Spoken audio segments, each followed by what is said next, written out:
Welcome back to the Timeless Podcast. This is your host, Greaseball, with Korae, and we have our first guest ever on the podcast, Chester, our resident Blue Coper, and we're really excited to have him on. How's it going, Chester? All good.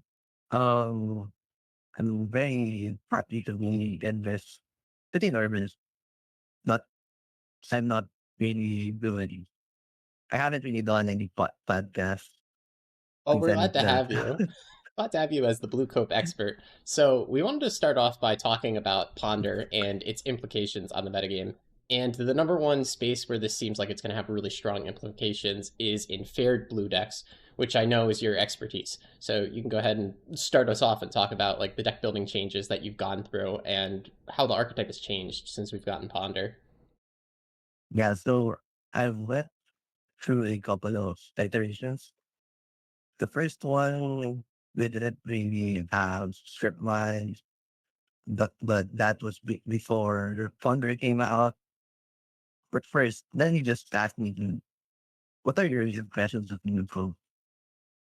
I think New Blue is like very strong, especially like off the back of Hydroponics Architect, which I could see you have as a four of. Hydroponics like really tied the room together as another 1 mana threat that it gives you card advantage progressively. It lets you run Flare of Denial pretty much for free without needing to run a sort of bad creature like Flareback, the original card that you would run with it. And especially now that you have Hydroponics, Tameo, Brainstorm, Ponder. It seems like we have this really crazy critical mass of one drop spells that are very impactful, where you're almost always keeping a hand where you have one of them and you're using them to shape the game. Yeah, I think Yeah, hydroponics architect really did a lot for the archetype. yeah. No, and it also just seems a lot better positioned lately with the rise of mid-range slop. You no longer have to like worry about you don't have to worry nearly as much like about an Amped Raptor resolving like on turn two, and so it feels like there's a lot less like early fair pressure on the deck than there was probably like a couple months ago, I'd say. Yeah, there's the counter pressure to that mid range slop too, and subtlety. Or even if there is an amp raptor that's thrown on the stack, you can always just buy a turn with subtlety. And the thing is, when you buy a turn with subtlety, you think you're taking a really nasty tempo hit, but I feel like most of the time you have a hydroponics or a Tameo in play, and you're getting that progressive advantage. Or Psychic Frog as yet another card that does a similar thing, just makes card advantage when it attacks. And every turn that the blue player stalls, they really seem to pull ahead. Yeah, exactly. It's just it's really just Indian day. But let's talk about Ponder. So the first thing I wanted to do with Ponder is just add two copies of letters first. But then I started playing with the card. Then it was just like, holy shit, this does are not for 1 mana. So Yeah, let me just go through over what it actually does. So first of all, I think most common thing that people use Wonder for is to skip on lunch. yeah, and you sent Receiving us the some stats on that right before we started recording that I could like read off really quick because you have 21 lands plus a sync into the stupid version of this, but you can actually keep one landers like really consistently if you have one land ponder. So you don't even need the shuffle effect for a brainstorm. You're looking 4 cards deep. So like I'll just read off these Discord stats really quick. So you have 21 islands plus 4 cantrips, which is similar to what we have here, except it's strip mine. You have an 89% hand keep rate, which is really strong. But if you go down to 20 islands plus 8 cantrips, meaning we're adding Ponder in addition to Brainstorm, it goes up to 93% keepable, even though we're cutting blue sources. And I can see here you actually cut blue sources even further. You have 3 strip mines, so that actually takes us down to only 19 blue sources in the deck if we count the MDFC. yeah, that's the deck that I'm currently running because I really like the strip mine play patterns. And talking about strip mine, I actually preferred those strips before Ponder hit the arena plan just to be up there in the hierarchy of strip mining. Um, so we has this video on certain hierarchies where the first and the one on top of that is that protects that they range guard or an insects. So these are the caricature self class that you commonly see people on. Speaking of the new brain rot. It's very much a brain rot. Yeah, it's a lot of the lines are very forcing out of those decks. It's like, okay, you have to jam Dark Ritual on 1 or 2, and you're just kind of committing to it. Are you Grief Scam, something, just something like that. Yeah, but all these cantrips and the Yes. 1-drops, like you said, just give you like a huge amount of outs to getting stuck in one of these silly strip mine games. All you need to do is top deck 1 island so you can start cantripping again, or you just need to have had your hydroponics in play already. And as soon as you top deck a fetch land, you're going to draw 100 cards and you're going to hit every land drop for the rest of the game. Yeah, that's true. And no one in their same mind will actually play a strip mine when you have the hydroponics out, right? Surely Right? there Yeah, are you one have to land answer it. one. Yeah. Yeah. Yeah, that is actually, that's a nice way of thinking about it too. Is because you feel it a lot with like turn 1 Ragavan, where your opponent doesn't get to strip mine and just time like kind of reset. Whereas they can kind of do it with a Guided Souls or like a Pride sometimes, because it's not that really threatening if they're just going to untap and maybe play a land drop. But yeah, if you have Tammy, any of the 12 Ragavans, there is kind of this imminent pressure that they can't just take a turn off the strip mine on you, which is kind of, it basically guarantees that you're going to get to 2 mana if you're on the play, which is pretty nice. But yeah, that's a good way to think about it. Yeah, Yeah, that is really that's where interesting. hydroponics are Yeah, it's cool something that that like all the good decks in the format right now, now that I think about it, we mention it, they all can like kind of defend themselves against strip mine by being able to do things after they've been stripped, right? Because we have decks that are throwing out Necro to draw a bunch of cards. We have decks that are powering out the One Ring as well, Turbo, to draw cards. So even if you strip mine those decks, they're still going to draw more cards. We have this blue deck that it can stick its 1-drops into play. It's quote unquote Ragavans to continue to draw cards even after it gets stripped. We have Energy, which can have Guide of Souls in play, and Ocelot Pride to continually gain life every turn and generate value even after you take them off of their mana. So I never really thought about that, but most decks that have ended up being good in the format right now do have ways to keep playing the game, even when their mana is temporarily cut off.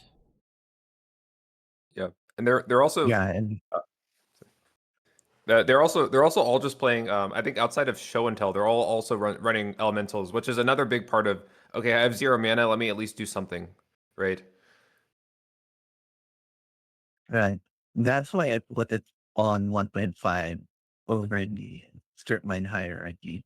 I think with Force of Will coming or Force of Will or Force of Negation, that can change into maybe 1 because essentially you can play off 0 mana. And as long as you have your Ragafan swing in, they're pretty much safe from the strip line game. You just need to hit your 1 land drop, cantrip over several more lands or something. Oh, and have your main energy when you need it. Yeah, Force of Negation is going to be very strong in this sort of deck. I know we're getting ahead of ourselves a little bit by talking about it, but a lot of the idea with this deck is that you need to get your quote-unquote Ragavan into play, and you need to find a way to protect it, or make sure it gets you at least a little bit of advantage. And, there's a couple ways to do that. Obviously, your opponent could screw up and they can decide just to strip you or do something else instead of interacting with you, allowing you to get the advantage. But when they do choose to interact with you, it's will be awesome to have a no thank you button to go ahead and say no thanks. Like right now, of course, the deck does have subtlety, and you could theoretically play Commandeer for those situations, but Force of Negation is just a much more generically strong, possibly main deckable effect that's really going to help this sort of strategy shine. If you actually take a look at the flexibility to move or go before, you are running similar that out now and or before and now, but it actually means way more consistent now because of pawn. We mentioned that before it was 89% of hands were capable, and now it's up to 93% of hands. But there's just was after it that you and that were people that had we were already skimping on hands before. Now you can do it even more. And that is why the currentness we're the one that has three strict lines. If I am currently in limit testing how far I can read on lands and no group there will agree with like a specific land count or number of gadgets. But I really suggest that you give the players plays or ponder.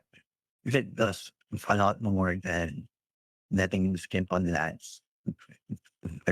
Try to find coins that you need. And I don't really want to do the math, but adding another copy of a card, let's say we're running 4 feet or portion dungeons first. It's another, it's a dungeons first, actually better than running more cantrips like Ponder. Yeah, definitely. Because This I the ponders always just help you find what you need. As long as you have a decent amount of interaction in your deck, when you ponder, you get to look at 4 cards. You're very, very likely to find the interaction. So, cutting ponders for more interactions or more threats doesn't really make that much sense. yeah, right. And especially something like the use space that simply that right? You want and starts being in all expensive, but this is thing. So like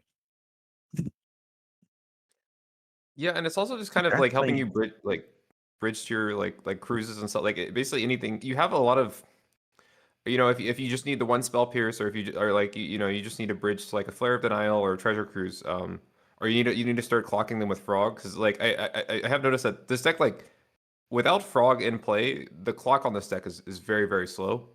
Um, but like Ponder's just kind of helping you get to all these points, different points, like pivot points in the game where it really matters a bit quicker, which has seemed to really matter. And I think Tempo had 2 top 8s in the last tournament. We didn't talk about it because they didn't win, but I mean they're having good results right now. Yeah, definitely. Especially when you consider those are day one tempo lists, and this is a reactive deck. It takes longer to figure out. What I really like about playing Psychic Frog is Chester only has 3 copies in this list, but with 8 cantrips, it might as well be like 5 or 6 effective copies in your deck because you're going to be seeing them so frequently. If it's stuck in your opening hand and you really need more interaction, you can brainstorm it away.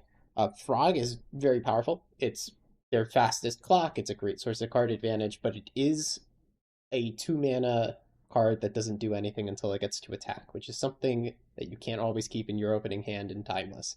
It's something that is occasionally a dead piece of cardboard. So it's really cool that you can actually trim on copies of these sorts of effects and not really miss it too much just because you have so much card selection in the deck. yeah, and that's basically the floor of the fine right being that building choices and then we get to the ceiling or closer to the ceiling when you think about how you can play the quadrant. The quadrant lets you take a look at 3 cards, right? And the first time that I cast it, basically just expanded my hand with 2 cards. Because if you know what you're going into, that can be a part of your hand. Let's say it's a land draw for next turn. So it might as well just move another card in your hand that the opponent doesn't know about. Yeah, and like you're not even bothering with I think people were playing Lorien Revealed or like 1 copy of it for a while. And yeah, it seems like with Ponder you don't even need that, right? Because you just don't need this backup. Um, yeah, it's just it's a lot of selection. And it also kind of like you want to play good blue cards with subtlety, and it's just like a really really strong blue card. With Force of Negation, it's gonna like it's also it's kind of like allowing you to run more non-blue cards in your deck. Um, just by virtue of like you kind of just have like this like huge density of blue cards that like you can cantrip your deck with. Yeah, and it's gonna get better force negation. It looks really good.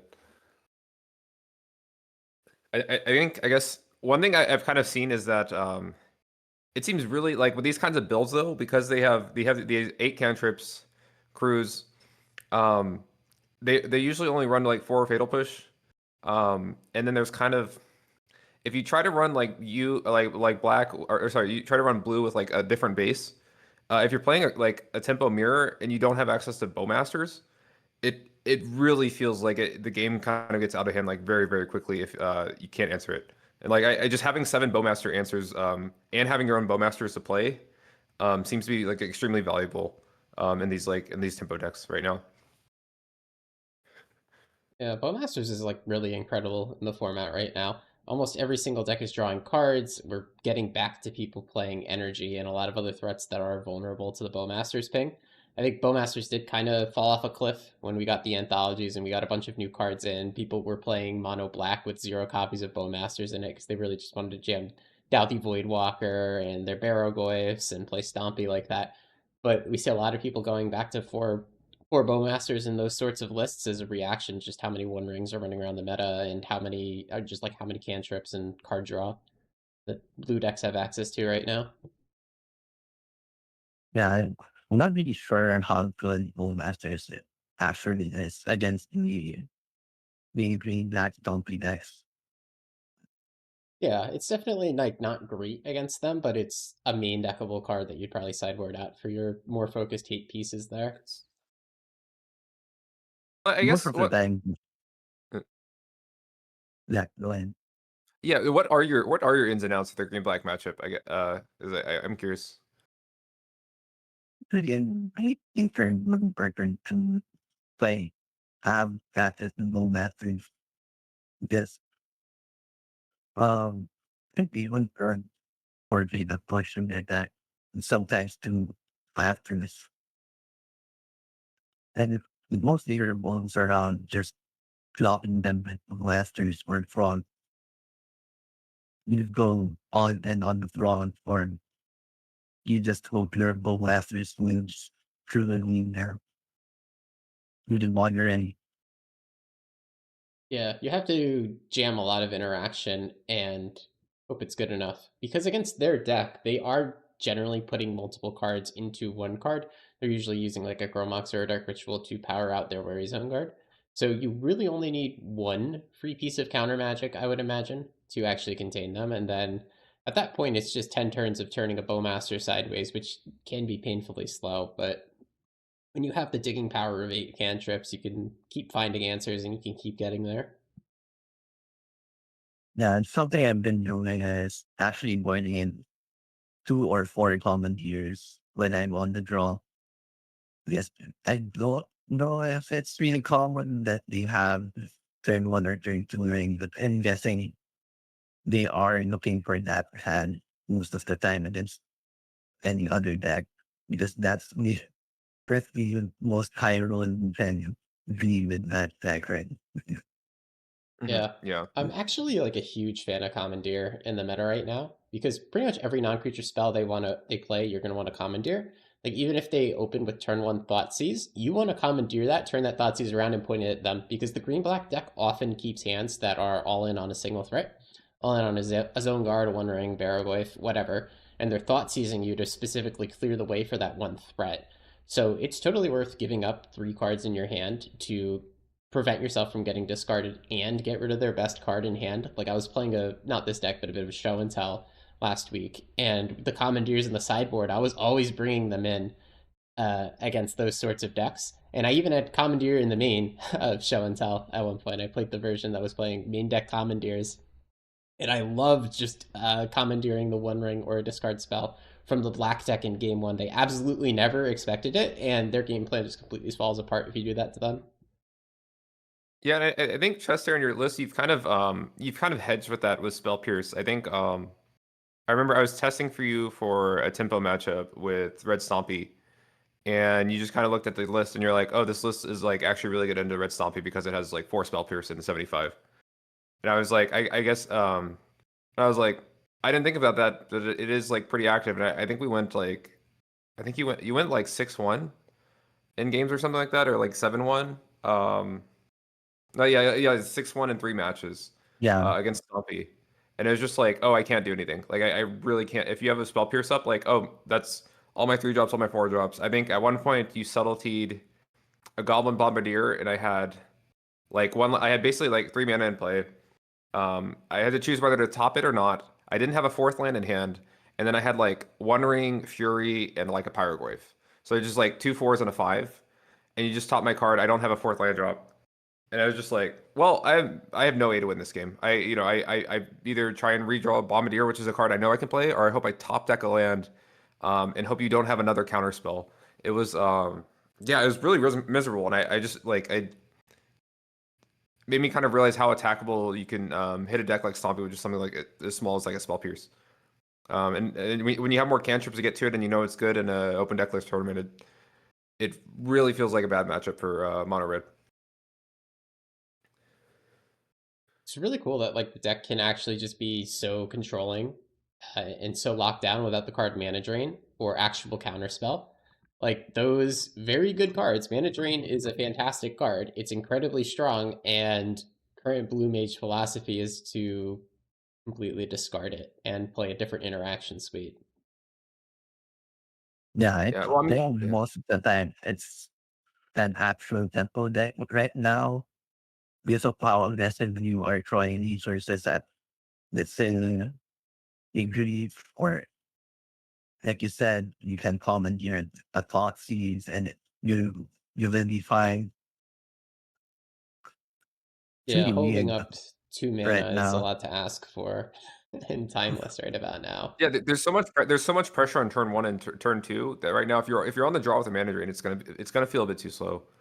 Um, if they resolve a Fable, a Stompy, they resolve like if they resolve a Necro, the game's over. Like there's by the time you bridge to like mana drain, you're already kind of in the driver's seat if you can at this point, which feels really weird to say that like the format does feel like feels another half turn faster than it's been, right?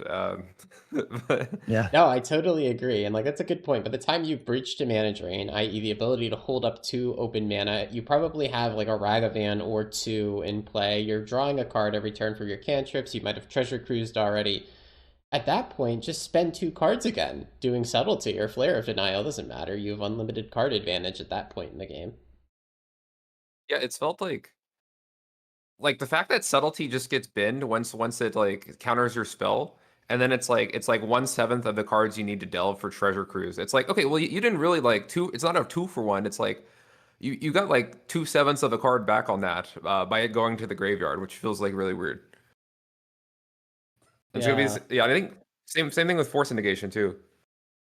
hmm And like Treasure Cruise, like there's so much access to it because you have 8 cantrips. You can draw as many copies as you need whenever you need it, pretty much. You could probably even go down to 2 copies of Treasure Cruise and still find it really consistently. You have Mystic Sanctuary, so you could double up on the Treasure Cruise. But pretty much as soon as you draw the first Treasure Cruise, the game is kind of over. Like no one is gonna beat you drawing 6 cards. And it's just inevitable with how many like 2 for 1s and 0 mana spells that you've put in your own deck. You're gonna fill your own graveyard incredibly quickly. I guess so, Chester. I guess like so. Say you're kind of at like parity against like a mid range. Like, are you ever? You say you have a fetch, right? Or you draw a fetch, and you don't really have anything in your bin besides like maybe a ponder. Are you ever just fetching sanctuarying back ponder for like your next turn, and you go, oh, ponder's just a good enough top deck that I'm gonna like kind of like accelerate out of this parity with that? I know everything's situational, but like, have you ever like just like sorcery speed, fetch a sanctuary, put a ponder on top, and you're like happy with that play, or you're like, okay, this is good enough. yeah, that is absolutely good enough. You can draw into treasure coast or one of your rather than now your opponent has to answer that, right? It's- Yeah, and I guess even just looking at it, yeah, I mean, you have a lot of cards that are just really good at parity too. With like, again, you have your 8 Ragavans, you have like Frog, which plays, it's just like a late game Ragavan. I mean, it's not a Ragavan because it's not a 1 drop, right? That's the only reason why. Um, yeah, I don't. It is weird that like I feel like like you're I don't think like you have a lot of cards that are going to be probably like I think Tamio's on the kind of watch list for Legacy, and it's been talked about. I don't know how serious that is. I don't want to like overstep my knowledge for that, but like I hydroponics seems bannable in Legacy. If it was in Legacy, Frog's already banned from Legacy. For like, and it has, you know, it had synergies with like reanimator decks, but like I don't know. It seems like you have so many different things that are like it's Tempo's not a bannable deck, but it is like Force of Will does seem like it would push this deck over the top, like in the current like meta and stuff like that. Without like, I don't know why I brought this up. I don't want to get into this conversation. Yeah, we're I really don't. projecting a little There are a lot bit. of good cards. Yeah. No, like I totally agree with the sentiment though, because like this deck is already very competitive. It's very good. If you give it more free interaction, especially generic free interaction, it's going to have a crazy play draw disparity. It's going to feel like unbeatable when it's on the play, almost.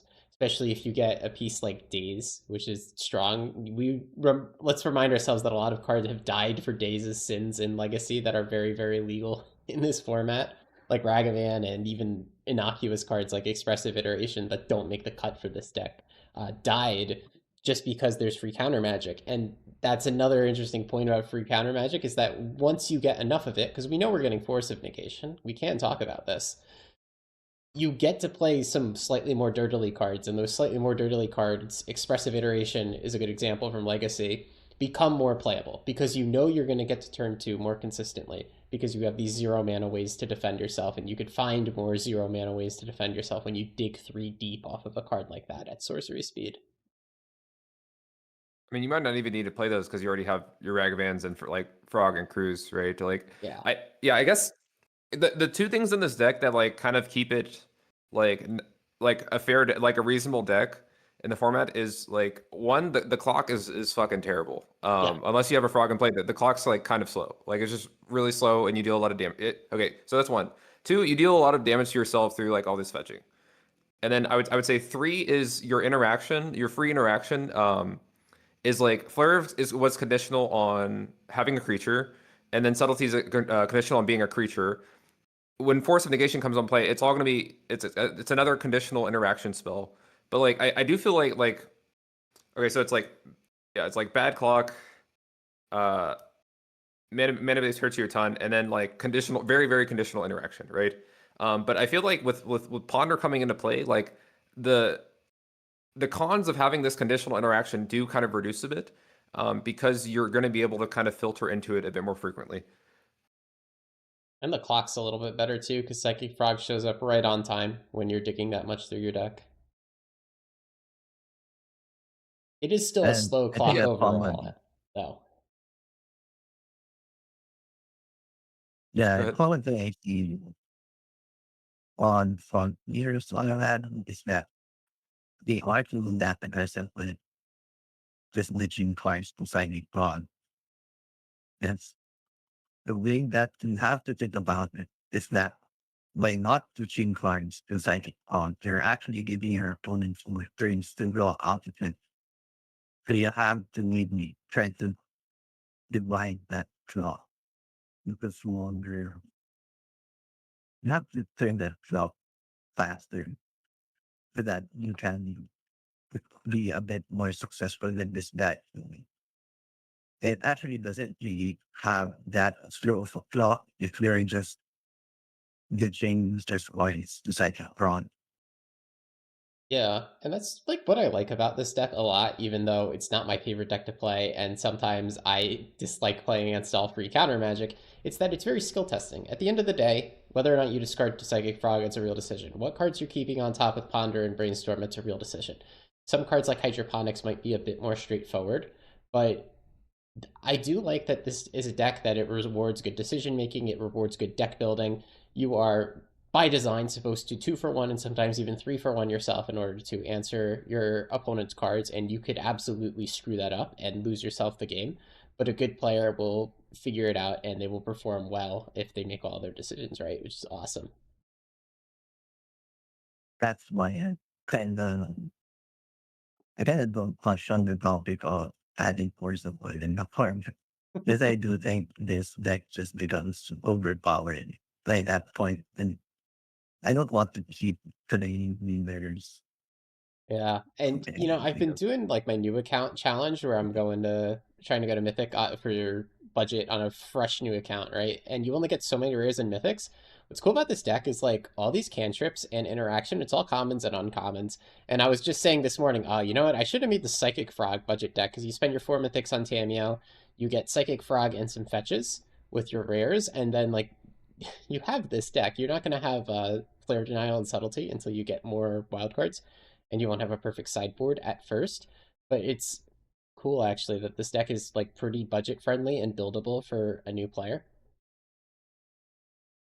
And it's very decision Yeah, intense because compare it to like the budget energy list, which is literally just like a Johnny's Pridemate Soul Sisters list. I'm getting a little bored playing Soul Sisters, guys. I wish I could be doing this. This is a lot more interesting. It's funny that you mentioned that. Deckbuilding has been the very back that we need. It's going to say or the letter budget one is dead refs you get to the common encounters Spencer common. The bullets are common. Yeah, It's Brainstorm used to be a really rare, budget got friendly that downgraded too. Like, thanks Wizards for fixing that about the arena economy and actually letting us craft these things with commons. That's like what saved the format. Definitely saved the budget deck list project and made that possible, I'll tell you that. Yeah, that's been really nice. Okay, if I could change the topic a little bit because I have wanted to be asking this. I guess so for a very very long time, Show and Tell's worst matchup was Tempo, right? Um, Now it seems like I think from at least lately, what's been your take on the Show and Tell Tempo matchup right now, Chester? I think it's really bad if let's say you're you're facing are you let's say you have a Just to very clarify, good it's really joint bad for out Tempo, there. right? It's really bad for Tempo. Yeah, it's very bad. Okay. Right, yeah. You Yeah, just like need to deploy a carpet. yeah, I play Carpet GG, I play Commandeer GG. Like I gotta say, Show and Tell feels the best that it's felt in a very long time. I was playing it a bit, and it's become very good against things that it traditionally wasn't that good against. It's also very good against Mardu Energy right now. I was testing it a little bit, and they are playing for Veil of Summer. They're playing the Bant version so that they have access to Swords to Plowshares and Fragment Reality. And the deck with Ponder just has so much digging power that it doesn't. I feel like it doesn't matter if I cast Juggernaut Peddler 4 times; they're gonna get there. And they have just so many outs that they can find in their deck. It's just Ponder into a stock up. Oops, I found my win cards. And they're also making a land drop every turn as they do that. Some of their lands tap for 2 mana. They have Chrome Mox for additional acceleration. So Show and Tell felt very like rough to beat for energy and tempo, which were like the classic fear decks that could keep it in check. But thankfully, there's a new group of decks that are pushing Show and Tell down a little bit and keeping it from being truly unbeatable, which are the grief decks that are popular. And there's a couple different flavors of it. So Show and Tell can't fight all of them at once. There's the mid-rangey ones with stompy cards, the One Ring that we talked about a bit before, and then there's also just the Dark Ritual Necropotence combo decks, which are always going to be a tough matchup for Show and Tell on the merit of them being faster, but now they're also playing 4 grief and 4 duress to like really just punch a hole in Show and Tell's plan. Yeah, and I would say it was also interesting. I think in the I think in the top 8 rounds there was a tempo matchup against the Muxus like Necrostorm deck, um and yeah, I think they got the turn 1 Necro down and still lost against tempo post board. If I remember correctly, because it's just like, well, they still like, okay, you got your Necro, you have you're gonna get to draw, about like 15 cards extra throughout the game over the course of a couple of turns. But you still need to resolve something at the end of the day, and it's probably a 3 or 4 mana spell. And if you don't draw into like a grief or duress, it can get, or even like if your duress gets like commandeered, it can get really awkward really quickly. In terms of like getting crunched on life total and actually having enough resources to break through like just say 2 counter spells, right? Yeah, it's because like we're used to building necropiles because me and you both play the decks quite a bit. Like you play it to beat like a counter spell or a discard spell, right? You draw 15 cards, you try to find the 7 that can beat 1 piece of interaction. But this deck is very good at holding up 2, sometimes 3 pieces of interaction, just because there's so much free interaction that they could pitch cards to. They have so much card advantage to make sure their hand is always full, so they have the pitches. And a lot of people are also playing Spell Pierce and Thoughtseize as well. So you can have a 1 mana Spell Pierce backed up by a Subtlety and a Flare, or maybe a Commandeer instead of one of those two. And it's very common the blue deck can have all of them because they sculpt their hand with Ponder and Brainstorm. It had strong moments from that. This he did. He was the one to first have this four colonies in the side like Bruno Flash. And basically return to lose. You're beating deck rumors at your own team by winning cards or turn zero interaction right serve you aren't calling moves. Yeah, and it's a cool change in philosophy because it feels a lot more like this deck can recover from not always having the turn zero interaction. I feel like you can really often ponder your way out of your problems and at least find the subtlety to bounce Sorin Alinda, for example, after the Necro, and then just keep bridging from there by playing more Ragavans and more cantrips. That and I do think Truenton does gain a lot against the deck decks. Like Ponder, as I mentioned earlier, you get to see three cards that your opponents don't get to see. If let's say you know that they're playing thought scenes, you can just keep a combo piece on top or make it look like, let's say you saw a show and tell on top, but you already have one in your hand. You can make it look like that you only have that one show and tell and then draw into the other one. Because the obvious take for a thought scene player is to just take the show and tell, right? You can set things up like that with Ponder. Yeah, it feels crazy what this card honestly enables for show and tell. Like anecdotal, I was playing Mardu on ladder because Mardu actually feels pretty decent right now. So I was queuing a bunch and we were all hanging out in voice chat and Novos was queuing up show and tell at the same time. So he said he's queuing and so that nobody Q snipes him. And then I decided to Q snipe him on purpose, of course, because I, I wanted to play energy versus show and tell. And I think I drew I think I drew 3 relevant cards each game and I lost. Because he just kind of stock up and pondered out of his problems. It's like, I thought sees you, I take your good card. Okay, you cast ponder, you find another good card. I peddle you, I take one of your good cards, you untap, you cast stock up. Turn after, you win the game, even though I was able to put in a roiling vortex because your deck is really built to beat that sort of stuff. You happen to have the fragment in hand or you waterlog teaching spirit. And I remember after that particular game, because it's funny, because I Q sniped him on purpose and lost. What a great friend. But I remember saying, what could I have done better? I actually did draw my sideboard cards. I did interact 3 times, and I still lost, and I don't feel like he got particularly lucky. I just looked at his hand, and it was like, ponder, ponder, stock up. What do you take? I guess I take a stock up, and then he ponders into another one. Yeah, I mean that's kind of going back to the strip mine games and kind of looking at that like if you just have all these cantrips in your deck with this like good like these just really strong like legacy, you know, like eternal level like cantrips in your deck, if you just get into like a scrappy game where you're kind of scrambling for cards, you're just gonna get outdrawn by the blue deck that's running these, right? Like that's just gonna happen. Um, yeah, it's almost better if you know you thought sees them and they have like a show and tell and they just have a couple combo cards and they kept it off the back of like having a show and tell in hand. If they just have a bunch of redundancy and cantrips and stuff, it just okay, we're just gonna go on to the next turn. This is gonna play the exact same as it would have if you did, like hadn't have thought sees me, right? Yeah, And you have no way of knowing that until you find out. yeah, it's weird because like you know I'm a Mardu player, and for the longest time I've interacted in this format with discard, and like every deck I play, not just Mardu. If I'm playing a Dark Ritual deck as well, I'm interacting with discard, and I really think that against blue decks nowadays, discard is not good. It's not good enough. For a while, I've accepted it's not good enough against tempo because they can draw more cards, and they're always going to draw another answer even if I discard one. But now even against blue combo, I don't know, maybe you're gonna hit the drawing board with Mardu and maybe 8 discard Mardu goes away, and I try to figure out some other way to interact with these decks.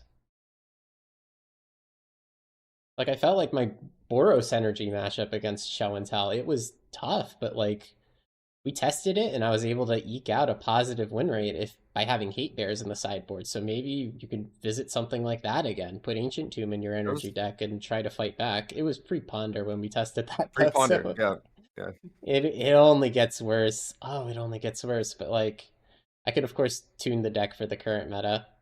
I don't know. I've Yeah. been I think struggling to figure out an energy build, and I know that this isn't an energy episode, but everybody asks me what the current energy build is, and I'm like, I don't know, man. You can jam it, 8 discard Mardu and it's okay, but every time I queue into a good show and tell player, I just feel hopeless.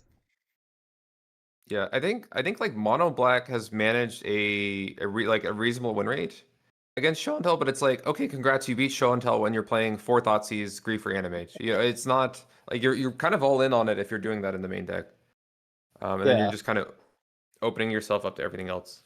Also like just having these cantrips is also going to make you play slightly better against Grief. I mean, it's not going to protect you against Grief Scam, but you're going to play slightly better against Grief Scam because you're not going to be mulling to 6 or 5 and then getting Grief Scammed, right? You'll just kind of naturally have this, and then they take your better cards, and then you have the cantrips left over or whatever. But it's Yeah, Shown Tell's better for free. it's like what we were talking about with chest hair before with keepable hands. It's not just like a mana distribution and the fact that you can keep a one island hand if you have a ponder. It's the fact that you can kind of keep an anything hand if you have a ponder, because if they discard you and take away your key piece, you just ponder for another key piece. If they discard you, take your ponder, it's like, okay, I got to keep the rest of my hand that I decided to keep. I'm very happy with this situation. Yeah, I guess okay. With this in mind, as much as we've been like glazing ponder and tempo and stuff like that, like I guess outside of show and tell, what beats what kind of deck construction is beating tempo right now?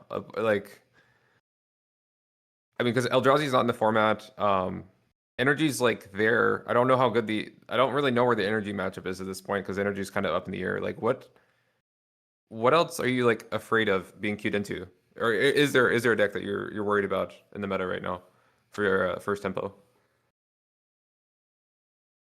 Usually just show it that. Just show and Yes. tell. Okay. Yeah. Yeah. That new stem decks, I'm not really sure, but I do have a super positive win rate against it, but it could be just bad weather players that are keeping the mid hands. The Yeah. ones that get lines usually you bonus with 31 hang or you 31 mobile masters or something like that. I think pro masters are the best card against this deck. And if you Mhm. really want to be best deck, just run pro masters. And I don't even want to imagine the backling plans turning carpet of flowers with this deck. I think Yeah. that's really good. You just Yeah. repeat darkers with the carpets, I guess, or flowers. Yeah, because I mean, really, the only decks in the format that can run Paradise, right, profitably, or like that in a reasonable way, would be Show and Tell and Green Black, right? So it's not, and Green Black Yeah. doesn't have a ton of green. Like even if you're running a green, like a turn 1 green card, you kind of have the mana base uh Wary Zone Guard. You don't really have the mana base for turn 1 Paradise, so that is also like a bit awkward to run. So yeah, there aren't a lot of decks that are they're positioned well enough to run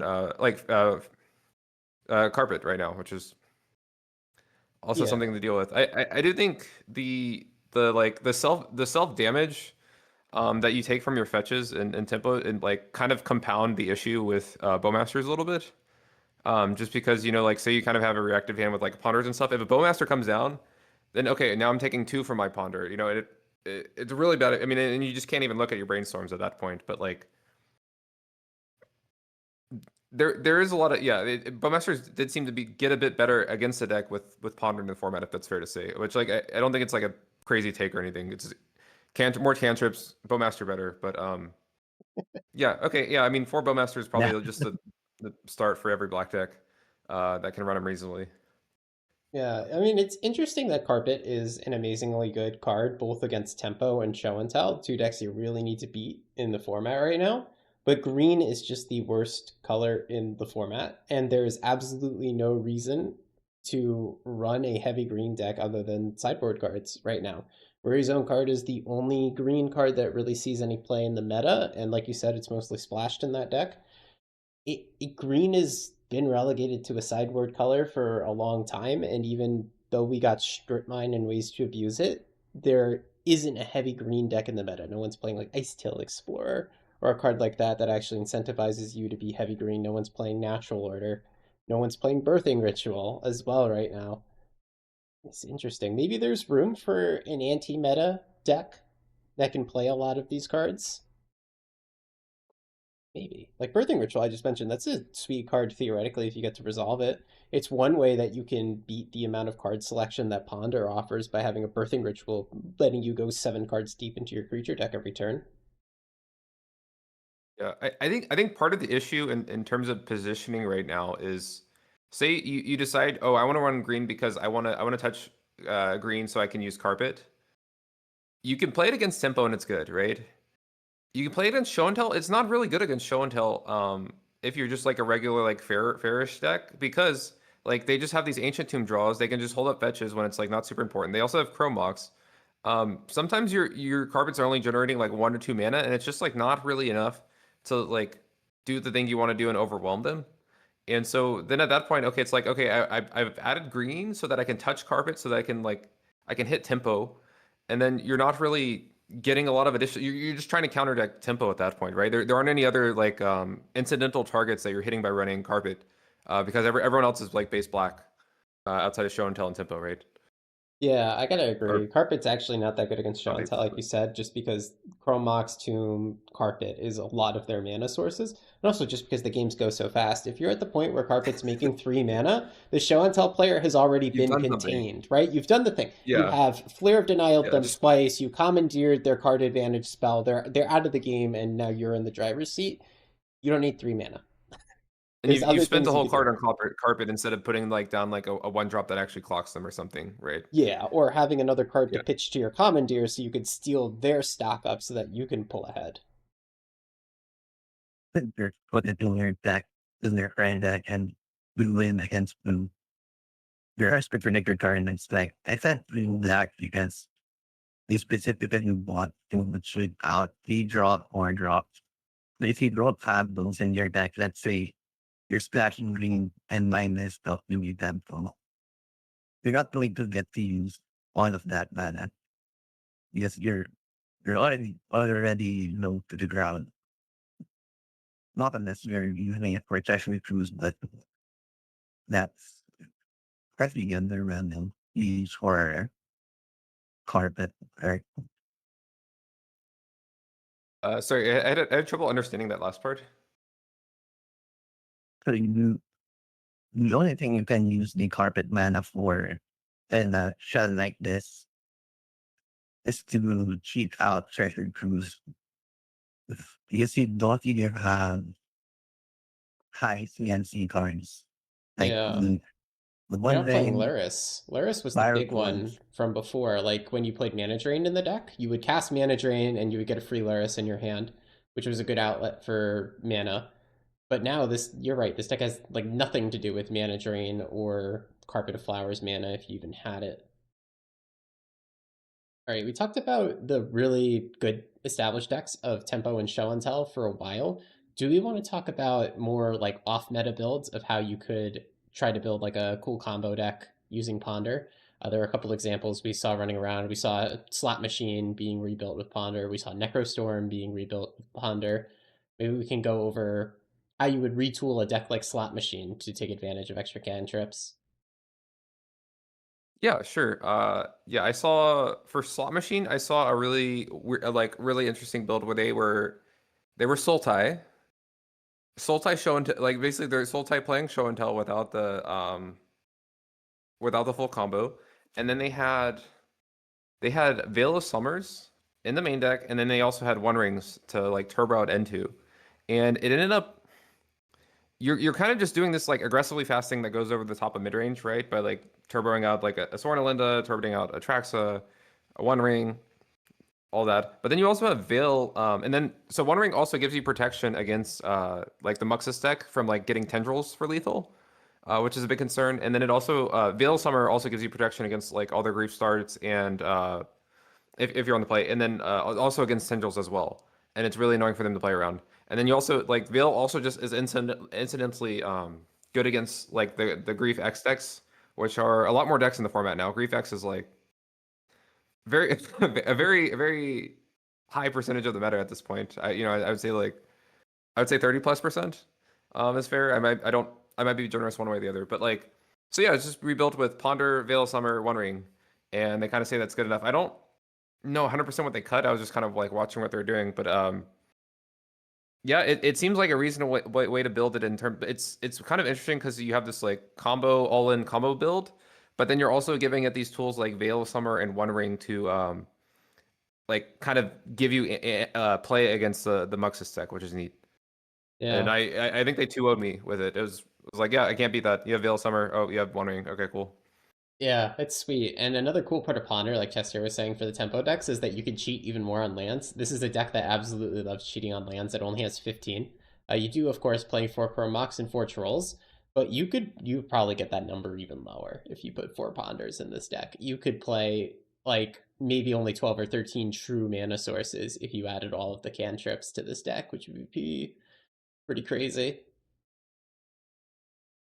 I agree that that sounds pretty crazy. Yeah, that's But like, I mean, maybe that, it could work, or maybe you could cut Dark Ritual from the deck to because you have more ponders to set your things up. Though cutting Dark Ritual is pretty crazy. I I still have play the Dark old list Ritual. up Yeah, here, yeah, by yeah. the way, guys, just because like Mhm. the new list hasn't been decided upon. It's crazy ideas, one way or another. And this sort of list always shows up as either like an anti-meta pile or something to do on day one of the meta, like last time when people haven't figured things out. That's also like a really cool Necrostorm build. There's been a couple, by the way. This is just like one of them that runs Ponder to try and set up the whole Necropotent Storm thing. And here's a really cool build that has Beseech the Mirror as well for added redundancy. So this is Show and Tell Omniscience, except we're not doing the normal combo. We're instead going to win by Storm after we do Show and Tell Omniscience. But we can also do Necrostorm. We have one copy of Necro in our deck to Beseech. We have 4 Ponders to try and set up our combo. We have 4 stock ups, and I'm really, really interested in this kind of a deck as people figure it out and try to figure out the format. I think this sort of stuff is really cool.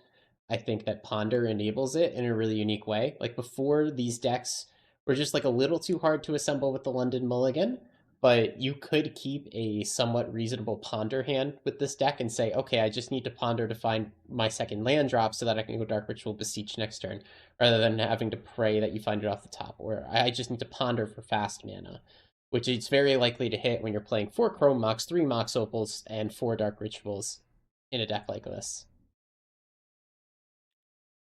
Yeah, so Yeah. oh, okay. Yeah. So I tried a version that was similar to this. I think it had like a bit less opals. It had like I think like a couple of tracks. It's really cool when you get to do the Beseech the Mirror for show and tell thing. You really feel like you're doing it, and you're kind of cheating a bit by like getting an early show and tell off of Beseech, and it's just like wow, I'm basically running 8 show and tell. Something there are two things I don't like about this deck quite a bit.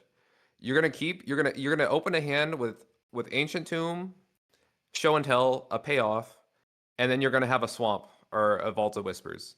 And you're just going to look at it and you go, wow, this could have just been a turn 2 show and tell. What the fuck am I doing? Like, like, holy There's shit, this is terrible. exactly one Ancient Tomb in this build, too. I Oh, love ancient. it. Oh no. Okay, I was running 4 ancient tomb, but you're like, yeah, similar, Okay, but like just similar. Like you have a line for it, and you just go, oh, I don't have a blue source yeah. because we're running less blue sources.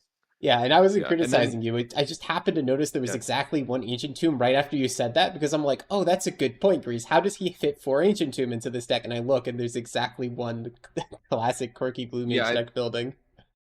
Yeah, I think there was less swamps in the build that I tried to notice, but it's on 4 ancient tomb, and then it like still had the chromox and stuff. But like, so yeah, it's the random openers that are really really good, but you just don't have a blue source that like really suck. And then two, post board is a lot more annoying because like suddenly Vexing Bauble also turns off Besiege. There's Yeah. like you just like you're playing like what like into the Floodmaw or something. Like it's not. Your answers for anti-hate are just not as good and universal as what Sultai or Bant have access to, and which is also very very frustrating. Yeah, Vexing Bauble is actually like starting to become a pretty incredible card in the format out of nowhere, just because we have this extra fast mana in the form of Chromox Mox Opal. A lot of people are leaning on Grief. The Muxus deck gets absolutely blindsided by it when most people sideboard it in for show and tell. It also shuts off free counter magic. It shuts off Commandeer. It shuts off Flare of Denial. It shuts off Subtlety. So you could even play it defensively. I wonder if Vexing Bauble is like an underexplored card. Like if you figured out how to make a deck that played 0 free spells, could you even main deck Bauble? I'm gonna think about it. I feel like the answer is Yeah, probably I think no, but I it's gotta think about it. yeah, or it might be just something you can profitably put in. Like if you're on the play, you can just turn one Vexing Bauble might just be a solid play some amount of the time now. And I think we're still far away from like the legacy like or not like but like more of the vintage stuff where you just play turn one Vexing Bauble and it's really good. I don't think we're at that like density of free spells yet, but it's just kind of something to have on our radar. It might not happen this year, it might not happen next year, but it's if we keep getting new powerful cards that are also free, it's going to happen at some point. Um, Yeah, it's yeah, just I right like now the meta is also super warped around these free yeah. cards. It's like we keep saying, it's a grief meta, it's a subtlety meta, it's a free counter magic meta. Like almost everyone is trying to leverage a free spell or fast mana right now. There's there's almost no cards who don't. The only one that really doesn't is energy right now. They just have Amp Raptor doing free spells. They're still honestly paying mana for their stuff 95% of the time. But like you said, it's not enough to completely destroy decks, but I like that Vexing Bauble turns off a lot of the tempo decks interaction that we just spent a lot Well, of it time also talking like about. yeah. If you look at this version Yeah. of Show and Tell too, like think about how think about how regular Show and Tell plays against Vexing Bauble when it's just like in play turn one. Okay, now go to the other list with the Beseech the Mirror Oh and yeah, you just can't do imagine you anything. open. Yeah, oh you have an extra 3 Moxen in your deck. Oh, what happens if you kept a hand with like Dark Ritual Necro or Dark Ritual Beseech the Mirror? Wow, that's a fun time. Like you're just down like multiple cards at that point. And you're like again, it's really good game one, and it's a fun time. But I like you're blowing out like you're trading off so much of the resiliency of show and tell that I don't think the trade off is like currently worth it to do so. Yeah, and it is pretty like trivial for show and tell this version, the good one, to actually beat a bauble, especially now that they have access to Emrakul. Emrakul is it has a lot of text on this card, but one of them is that this spell can't be countered. And even if it does manage to get subtlety or something, you still get like the extra turn trigger, and then you just get to draw it for turn and cast it for turn. So having access to Emrakul in the deck and having all these spells to dig for it does give them a lot more outs. They've of course always had Hullbreaker as outs to Vexing Bauble. They're also playing this version for Fragment Reality. So if You you're the also yeah energy you deck, also have Veil of Summer. yeah, Like you just oh yeah, you just have a lot more reasonable outs to it. And less of your deck is turned off prior prior to your combo turns. yeah, exactly. And same thing with like Deafening And yeah. Silence. Like sometimes I slam Deafening Silence on one against Show and Tell. Against Muxus deck or against this Beseech deck, it just kills the deck. Like they can't use Dark Ritual, they can't use Beseech the Mirror, they can't go Grief and then cast a spell. But if I turn one Deafening Silence, Show and Tell, they will Ponder and then Brainstorm on end step, even though end step Brainstorm isn't great. And then they'll untap and stock up. And then maybe they'll have a dig through time on my turn. It's like it slows them down a little Yeah, bit, no, but not really. and if they show and tell they can still cast their Atraxa for turn. They can still like cast an Emrakul for turn. Like they still have plenty of outs to it. Yeah. And again, same thing with Archon of Merit. Like Muxus deck and this build of show and tell also have all these issues. So like again, you're show and tell is really resilient and it's been tier one for a really really long time because of this if I had $1 for everyone that came in and said, okay, guys, how do I lock show and tell out of the game with my You hate don't. pieces? You You don't don't. like it's just Yeah. not, yeah. Yeah, the deck's just so well built, especially with Waterlog teachings pretty much being instant speed demonic tutor in the deck right now. Like, and the thing is, I have a video coming up on this. Like, I mentioned this before. Like, I need to make a show and tell 101 video, kind of explain the common lines, explain the deck building, explain how to beat the hate pieces. That's in the works, and the video is like turning into a Waterlog's teachings and ponder glaze session because it's like, well, if you have all the cantrips, you could find your things, and if you find a Waterlog teachings, you just win the game no matter what. So, good luck to anyone playing against this. That and post board we have fragment reality. It's just this really busted card. Oh yeah, You just have to Deals play have a ever been. non-permanent hate piece. That's just what you have to like. What? It's like- we're gonna there's start not a playing non-permanent. silence. We're gonna cast silence on show and tell players' upkeeps every turn. Yeah, and their Ah, combo's instant speed, so it doesn't really matter. Like you have to yeah, chain them. Yeah, yeah, and Ponder's even better right now because I think they still have the. It's still only an audio. Like you don't know if they shuffled unless you yeah, hear them shuffling in game or something, or there's like a minor. But I don't think there's like a really good visual cue right now too. So you also don't know if they kept on top or not. yeah. Just for fun. It's Yeah. tough to deal Yeah. with right now. That feedback's been passed along to Wizards, and hopefully it's gonna get looked at in a patch in the near future. But yeah, for now, like there is a sound cue. It's tiny. Like it's so quiet is the thing. And a lot of people play listening to music or with the arena audio off and they're just like didn't even know. Because every time somebody asks in Discord, hey, how do you know if they shuffled? Someone will say, oh, there's an audio cue. But like 99% of the time you're not hearing that.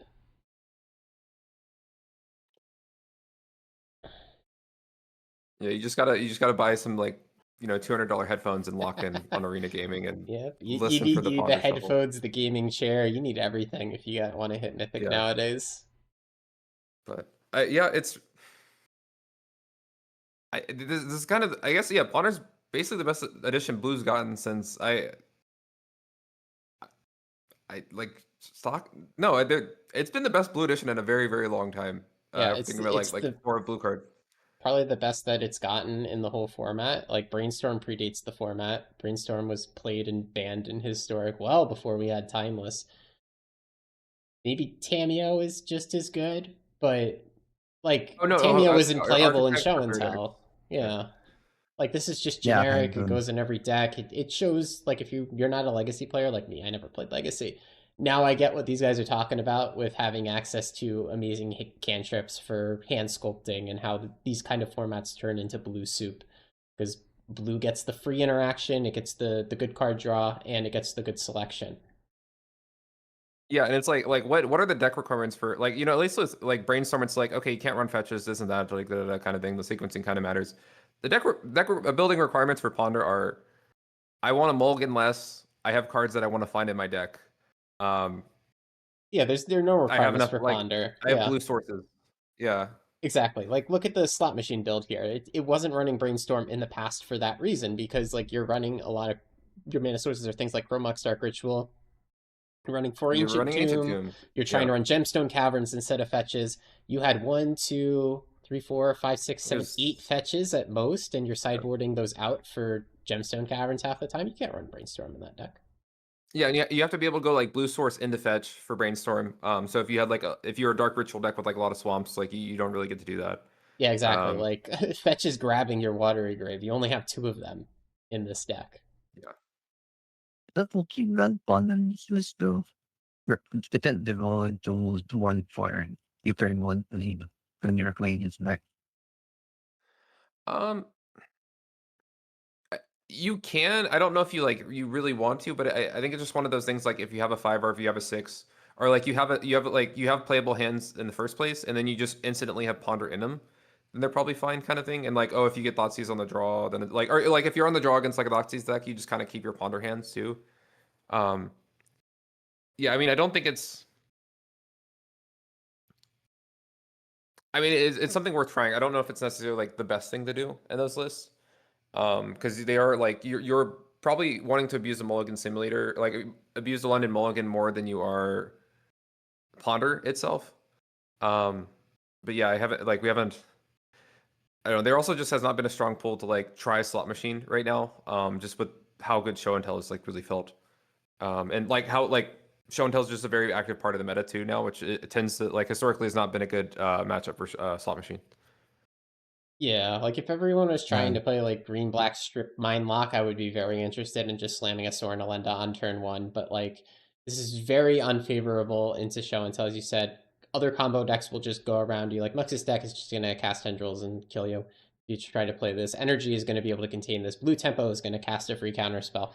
So like the number of decks in the format that this works against is very limited. It's pretty much just like the Stompy style decks being mono black, green black, and mono red Stompy that this is going to really win games against. Yeah, and then you're also worse against grief reanimate starts because if they're actually like if the grief reanimate player is actually thinking they take your reanimate or attracts and then they reanimate that, which happens some amount of the time, but you are just infinitely weaker against that. Yeah, I play Leyline GG, but even if you play Leyline GG, you've kept a hand that's down a card, or you mulliganed for this and you kept like a 4-card hand with a Leyline that isn't going to get you anywhere any time quick, and your opponent just kills you by turning a Weary Zone Guard sideways without even strip blocking you. Yeah, and also this deck does also just stumble into strip mine more because you have a bit less land sources and you're gonna have less cantrips and show and tell, because I think show and tell still has around like I think with Chromox it's still like a pretty reasonable like healthy, it's like what like 23ish, yeah, 23 Yeah. mana sources. Oh no that's No, it's yeah 23 27, man, if you count the 27. teachings. Okay, It is yeah, a so lot. they're fine, and that's before their cantrips too, right? So like whereas Yeah, slot machine, what are you looking at with slot machine? It's like what 15, 15 plus 19 Chromox with and troll, Troll. Like, it's 23 if you want to count tough. that. Yeah, but yeah, Yeah, and you Troll have is less cantrips. conditional on other stuff. Chromox is conditional on a pitch. It's tough to make it work. And the strategy for surviving strip mine is this deck has always just been, well, just win on turn one. Dummy. Just mulligan Yeah, to or Dark save your Ritual and catchers. win. Yeah. Like there Yeah, it has is. never been a plan against strip mine. It's just like, okay, I'm gonna win on the play, and I don't care if they strip me. But yeah, you're just gonna be worse into like the grief, like evoke grief strip mine starts, right? That are like, oh, okay, well, All right, we've been going for a bit over an hour, guys. Are there any more decks or topics we want to talk about before we wrap up the Ponder episode? I think they've covered a lot. yes, yeah, no, yeah, I agree. I think we have covered a lot. I think I'm pretty happy with the topics we've hit today, and All right, we finally got our blue episode out. yeah, we covered a lot today. We covered a lot on the blue tempo deck. Thanks, Chest Hair, again for coming online to give your expertise on this deck, because I know it's your forte. And then we covered a bunch of cool combo decks that Ponder has unlocked for the format, and then it all cycled back to show and tell good. One day we'll figure out how to Oh, beat this deck, but it's not today. All right, thanks for watching, and thanks for coming on, guys. That's everyone.